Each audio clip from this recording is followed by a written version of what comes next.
Hi, I'm here to discuss all about supervision in nursing. So, first, I want to define to you what is supervision. Supervision comes from the word super and vision. Super means that you are above of someone or someone who is above you, while vision means to see. If you're going to combine these two words, it will come together, which means that supervision is overseeing someone.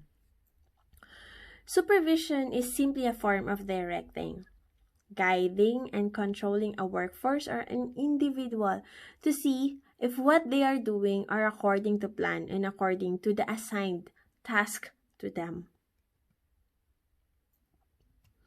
Others define supervision as a collaborative relationship between a leader and a follower to accomplish a goal. While for most, supervision is a way of teaching, advising, helping, inspiring others, and leading at the same time.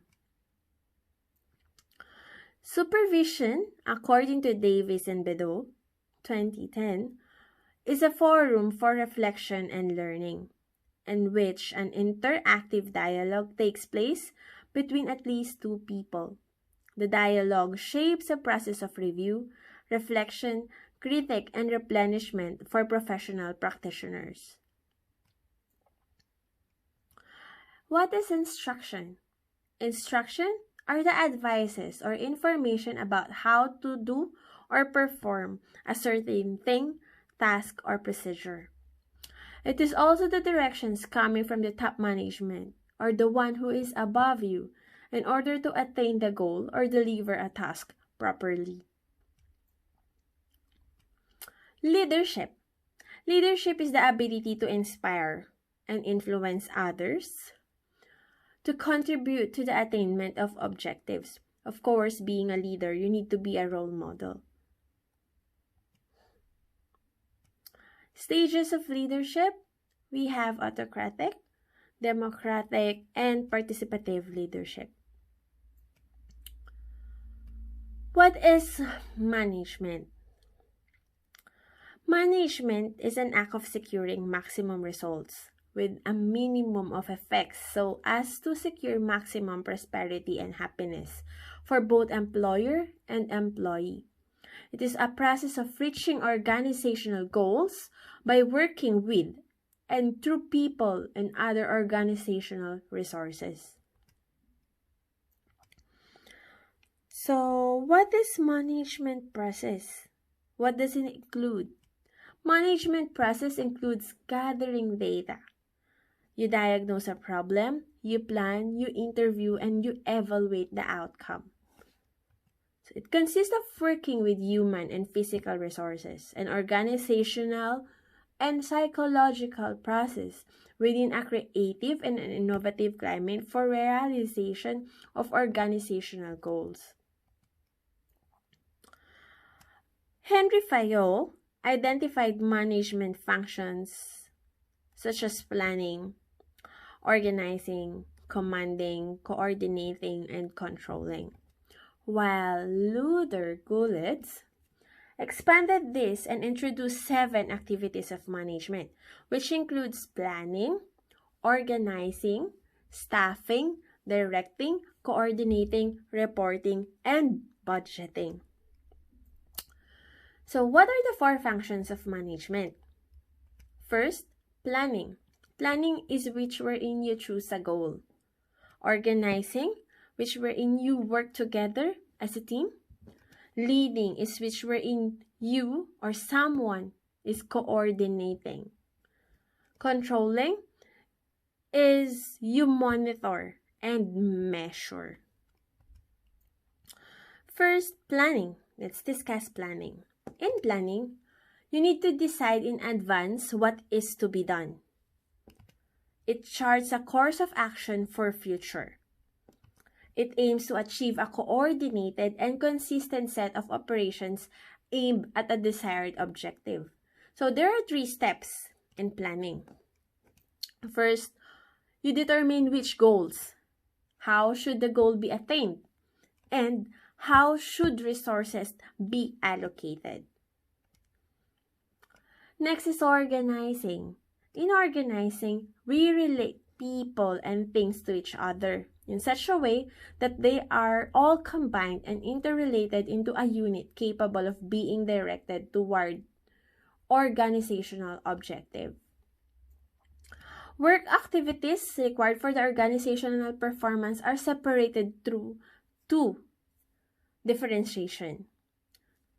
First is horizontal differentiation. In horizontal differentiation, you divide the organization into operational units for more effective and efficient performance. And vertical differentiation is wherein you establish the hierarchy and the numbers of levels in organization.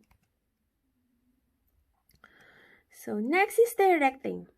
In directing, in directing, it is a way of giving orders, assignments, instructions that permit the subordinate to understand what is expected,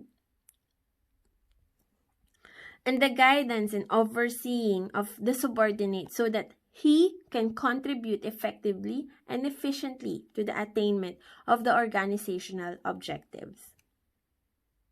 So there are ways or activities in directing. So first, you give orders. Make supervision, or you need to supervise. Leading, motivating, and communicating. So, what is managerial supervision? Managerial supervision is also known as line management supervision. It is a type of supervision wherein the manager is responsible for all staff in a unit or in a team. It includes their performance to meet the organizational goals and determines the agenda for the relationship.